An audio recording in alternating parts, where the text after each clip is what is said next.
Greetings, brothers and sisters with a passion for the world's oldest art and flint tools. Welcome to the third installment in the series, Episode 2, Part 2, Paleolithic Tools, Prehistoric Faces, and the Elephant in the Room. Here's something interesting. You might have seen that recent find from Spain where a pebble marked with red ochre turned out to have a fingerprint in it, possibly Neanderthal. It's around 43,000 years old. Not the oldest, but notable for the forensic work done to confirm the print. Some believe the mark was symbolic, maybe even meant to resemble a face.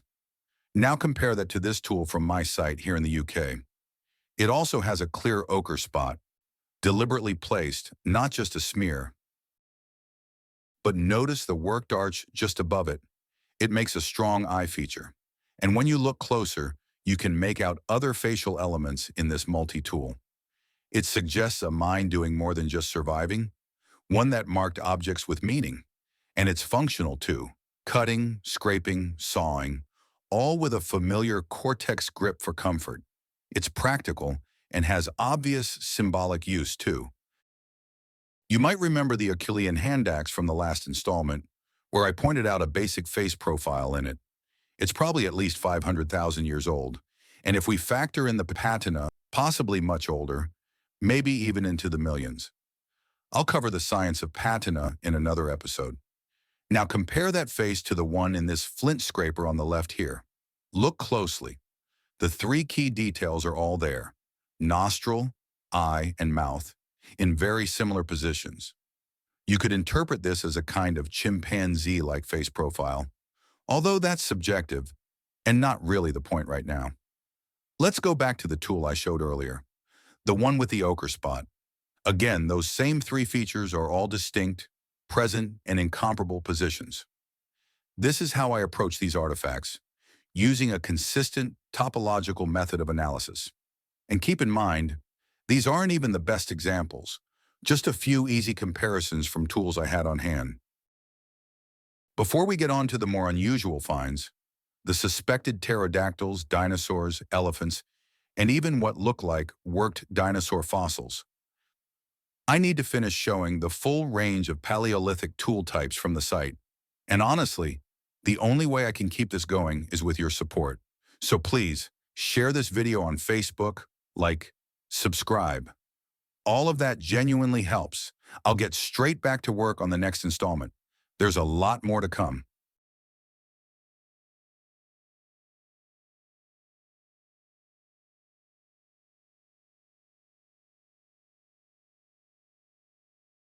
This one's probably a tool involved in leather production. You can see those nice, long, slender flake removals along the edge, giving it a sharp, effective scraping surface. It could easily have been used to scrape fat off animal hides. On the reverse side, the cortex shows a well-used abrading surface, noticeably thinned through extensive wear. That kind of surface could have been used to help soften hides or even remove hair after tanning, which is a known use for similar Paleolithic tools. It's a good example of a multi-use implement, showing both flake-based shaping and practical wear from repeated use. Here's an adze, and you can clearly see where it was hafted. These are actually quite common at the site, and it's not unusual to find them with visible hafting evidence as well.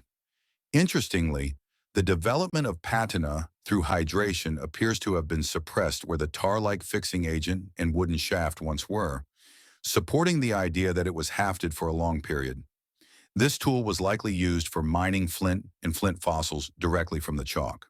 I regularly find all sorts of unusual nodules at the site: spherical flints, echinoids, even suspected dinosaur fossils. And they appear in disproportionate numbers. That suggests they were deliberately selected and collected, likely for their prehistoric utility or symbolic significance. Here's another selection of suspected digging tools, most likely multifunctional. Some of the more common finds from the site resemble small hatchets.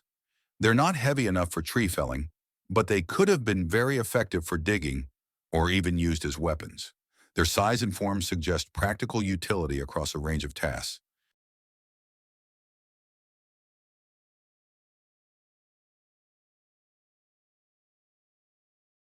This one has a nicely balanced weight in a classic teardrop shape, with a high suspension loop and a low center of gravity. Very deliberate design. Possible functions? It could have been a loom weight, a fishing weight, or even used for spinning twine or fibers.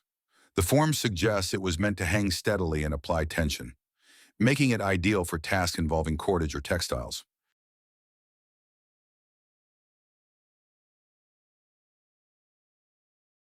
These next two pieces both show hominid-like faces, not apes, possibly hybrids or early human ancestors. Both are tools, both show clear signs of working, and these faces are familiar to me. I won't guess exactly what they are, but I know this isn't pareidolia, not with my experience of the art, species, and finds from this site. Look how closely they match. Impressive, even allowing for artistic license and thousands of years between them. Now check the left side of the still. That's a very human-like profile. No heavy brow ridge, even a chin. And if someone tells you this is just coincidence or chaos, remind them to be very careful crossing the road. That bus coming at them is not pareidolia or imagined. Paleolithic artists often made deliberate use of natural inclusions in flint to enhance their work, fossils, etc. Crystalline areas were sometimes used to form eyes, suggest water or moisture, or even emphasize symbolic features, such as in depictions of certain female anatomy features. But these inclusions may have served another purpose: signaling. Crystals embedded in flint reflect and scatter light brilliantly, even with minimal movement. At night, moonlight could easily be redirected using these features, allowing individuals to signal their presence, location, or intent across distance. I'll be showing a good selection of tools and art with crystal inclusions in the next episode. But for now, take a look at this broken, egg-shaped find. Right in the center, it looks like a newly emerged chick, highlighted by a natural crystal. Check out the eye, complete with a pupil spot, and even a beak feature that seems to have traces of ochre. Not every find is a tool or a practical communication device. Some items feel whimsical, maybe even toys or joke pieces. Whatever their purpose, they show a very human sense of play and creativity. Now, can you see the challenge posed by the finds from my site?